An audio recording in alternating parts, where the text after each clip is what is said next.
మిథున రాశి వారికి 21వ తారీఖు జాన్యువరి నెల 2025 నుండి 31వ తారీఖు జాన్యువరి నెల 2025 వరకు ఈ గోచార ఫలితాలు ఎలా ఉన్నాయో తెలుసుకునే ప్రయత్నం చేద్దాము. మిథున రాశి వారికి నిజానికి మిథునంలోనే కుజుని యొక్క సంచారం జరుగుతున్నది. కానీ వక్రగతిలో సంచరించిన కారణంగా వ్యయస్థానంలో కుజుని యొక్క సంచారంగా మనం భావించాలి.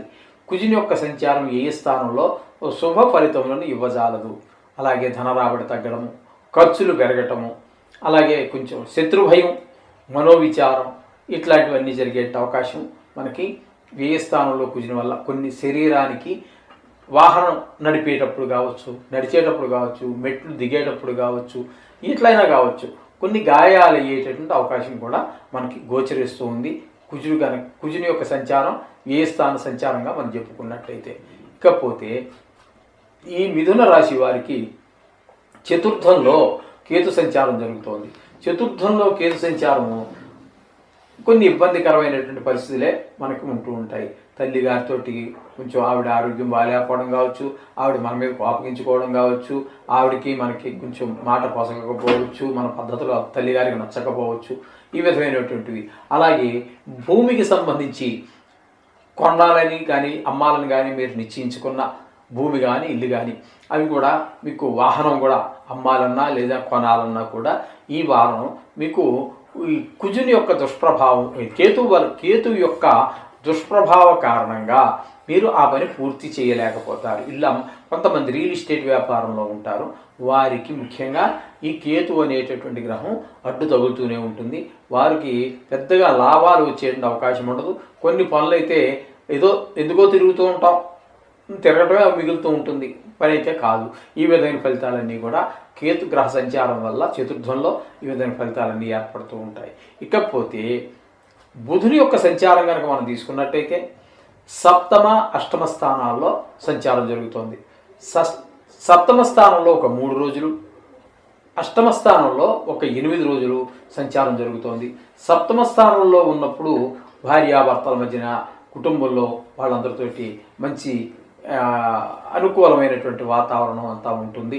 అలాగే మీరు ఎవరితోనైనా జాయింట్గా వ్యాపారం అంటే భాగస్వామ్యంలో వ్యాపారాలు చేస్తూ ఉన్నట్టయితే అక్కడ మీకు అనుకూలమైన ఫలితాలు 3 రోజులు ఇస్తాడు. తదుపరి మకరంలో ప్రవేశిస్తూ ఉన్నారు అష్టమ స్థానంలోకి. అక్కడ ఒక 8 రోజుల పాటు ఉంటారు. అక్కడ కూడా మీకు అనుకూలమైన ఫలితాలన్నీ కూడా అష్టమ స్థానంలో ఉన్నప్పుడు కూడా మంచి ఫలితాలన్నీ ఇస్తూ ఉంటారు. దీనివల్ల చాలా మంచి ఫలితాలు కలుగుతాయి.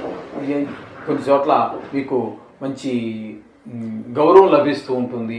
అలాగే ధన ఆదాయం పెరుగుతూ ఉంటుంది. ఈ విధమైన ఫలితాలన్నీ కూడా మనకి అష్టమ స్థానంలో బుధుని యొక్క సంచారం వల్ల జరుగుతూ ఉంటుంది.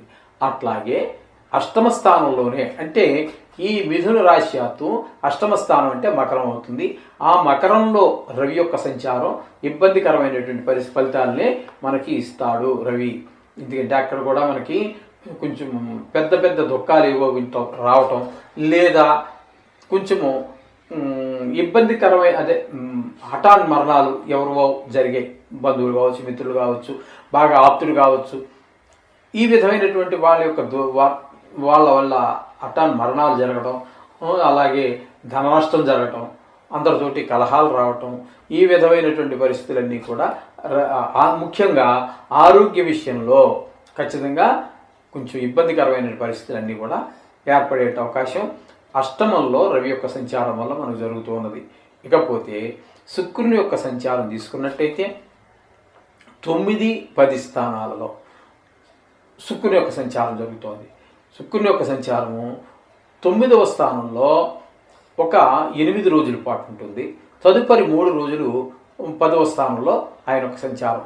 9, 10 2 స్థానాలను కూడా శుక్రుని యొక్క అనుగ్రహం పరిపూర్ణంగా ఈ రాశి వారికి లభిస్తూ ఉన్నది. మిథున రాశి వారికి తద్వారా కళల్లో ప్రావీణ్యం ప్రవేశించుకున్నటువంటి వారికి మంచి అవకాశం, సినీ రంగంలో ఉన్నటువంటి వారికి అనుకూలమైన ఫలితాలు రావటము, అలాగే టీవీ రంగంలో ఉన్నటువంటి వారికి, అలాగే సోషల్ మీడియాలో ఉన్నటువంటి వారికి కూడా మంచి ఫలితాలు వచ్చేటువంటి అవకాశం స్పష్టంగా గోచరిస్తూ ఉన్నది శుక్ర భగవానుడి వల్ల. అలాగే అన్ని సర్వసుఖాలు కూడా పొందగలుగుతారు. మీకు ఉన్నటువంటి మనసు ఆహ్లాదంగా ఉండటము, ఇట్లాంటివన్నీ లలిత కళల్లో ఉన్నటువంటి వారికి కూడా మంచి అవకాశాలు వస్తూ ఉంటాయి. ఈ విధమైన ఫలితాలని శుక్ర భగవానుడి యొక్క భాగ్య దశమ స్థానాల సంచారం వల్ల జరుగుతూ ఉంటుంది. ఇక శని భగవాన్ యొక్క సంచారం భాగ్యస్థానంలో జరుగుతోందండి. ఈ భాగ్యస్థానంలో ఆయన యొక్క సంచారము 9వ స్థానంలో శని యొక్క సంచారం శుభ ఫలితాలు ఇవ్వజాలదు. అలాగే ఈయన మన గృహ సంబంధమైనటువంటి ఈ సౌఖ్యాలన్నీ పొందలేకపోవటం, వాహన సంబంధమైనటువంటి సౌఖ్యాలు పొందలేకపోవటము, అలాగే దైవభక్తి అంటే మన దేవుడి మీద భక్తి కొంచెం చేస్తాం, పూజ చేస్తాం అలవాటు అయిన వాళ్ళు, అది నిత్యం ఒక కార్యక్రమంలా జరిగిపోతుందే కానీ శ్రద్ధ అయితే ఉండదండి దాని మీద. మనం పూజల్లో చెప్పుకుంటూ ఉంటాం కదా, మంత్రహీనం, క్రియాహీనం, భక్తిహీనం అని. ఆ భక్తిహీనం అనేటటువంటి ఆ భావన ఇక్కడ ఏర్పడుతూ ఉంటుంది. ఏదో అలవాటైన ప్రాణం నోరు మంత్రాలు చదివేస్తూ ఉంటుంది, చేతులతోటి పుష్పాలు, సుగంధ ద్రవ్యాలు, హరిద్ర చూర్ణం, కుంకుమ చూర్ణం, అన్ని అగరబత్తి, కర్పూరాలు, నైవేద్యం ఇవన్నీ జరిగిపోతూనే ఉంటాయి. కానీ మనసు లగ్నం కాదు. దీన్నే భక్తిహీనం అంటూ ఉంటాం. ఈ విధమైనటువంటి ఫలితాలన్నీ కూడా శని భగవాను యొక్క భాగ్యస్థాన సంచారం వల్ల జరుగుతూ ఉంటాయి. ఇకపోతే దశమ స్థానంలో రాహుగ్రహ సంచారం జరుగుతోందండి. రాహుగ్రహ సంచారం దశమ స్థానంలో శుభ ఫలితములను ఇవ్వజాలదు. ముఖ్యంగా ఉద్యోగ వ్యాపార స్థల చేసేటటువంటి వారికి కొన్ని అనుకోకుండా పైకి ఎదగటం, అనుకోకుండానే పైనుంచి కింద పడటం, ఇట్లాంటి వ్యవహారాలన్నీ జరిగే అవకాశం ఉంటుంది. మీరు ఊహించరు, మామూలుగా జరిగిపోతుందిలే అనుకుంటూ ఉంటారు. లేకపోతే మీ బాస్ మిమ్మల్ని సడన్గా పిలిచి ఒక ప్రమోషన్ ఇవ్వటమో, ఒక డిఏ ఇవ్వటమో, ఏదో సంబంధం మీకు ప్రోత్సాహం ఏదో చేస్తాడు. అట్లాగే సమ్టైమ్స్ కొన్ని సందర్భాలలో ఆయన మిమ్మల్ని మందలించేటటువంటి అవకాశం కూడా ఉంటుంది. అంటే మనకి వృత్తి మీద దృష్టి నిలవకపోతే ఆ విధమైన పరిణామాలన్నీ వస్తుంటాయి. ఇది రెండు చేయగల సమర్థుడు ఈ రాహు. ఉద్యోగంలో పైకి ఎక్కించగలడు, లేదా కిందకి దించగలడు, లేదా కొంచెం అసంతృప్తి ఆ ఉద్యోగంలో కానీ వ్యాపారంలో కానీ. ఈ విధమైన ఫలితాలన్నీ కూడా రాహు దశమ స్థానంలో ఉన్నప్పుడు ఇస్తూ ఉంటాడు. ఇకపోతే ఈ మిథున రాశి వారికి నిజానికి గురువు వ్యయ స్థానంలో ఉన్నారు, కానీ ఆయన వక్రగతిలో ఉన్న కారణంగా మనం ఏకాదశ స్థాన ఫలితాలు కనుక మనం చెప్పుకున్నట్టయితే గురువు చక్కటి ఫలితాలన్నీ కూడా ఈ మిథున రాశి వారికి ఇస్తూ ఉన్నారు. ఇక్కడ ఈ గురువు ఏకాదశంలో ఉన్నప్పుడు ధనాదాయం పెరుగుతుంది, అందరూ సహకరిస్తారు, ఇంట్లో వారు బయట వారు అందరూ సహకరిస్తారు. ఏదైనా ఒక వ్యవహారం మొదలు పెడితే అది పూర్తయ్యే వరకు మీరు నిద్రపోరు. ఆ విధంగా మొత్తం మీద చాలా ప్రోత్సాహకరమైనటువంటి వ్యవహారం అంతా కూడా ఈ గురువు యొక్క ఏకాదశ స్థాన ఫలితంగా మనకి లెక్కపెట్టి తీసుకోవాలి, పరిగణలోకి తీసుకోవాలి. అందుచేత వీరికి గురువు మంచి అనుకూలమైన ఫలితాలు ఇస్తూ ఉన్నారు, శుక్రుడు అనుకూలమైన ఫలితాలన్నీ ఇస్తూ ఉన్నారు, అలాగే బుధుడు కూడా కొన్ని అనుకూలమైన ఫలితాలు ఇస్తూ ఉన్నారు.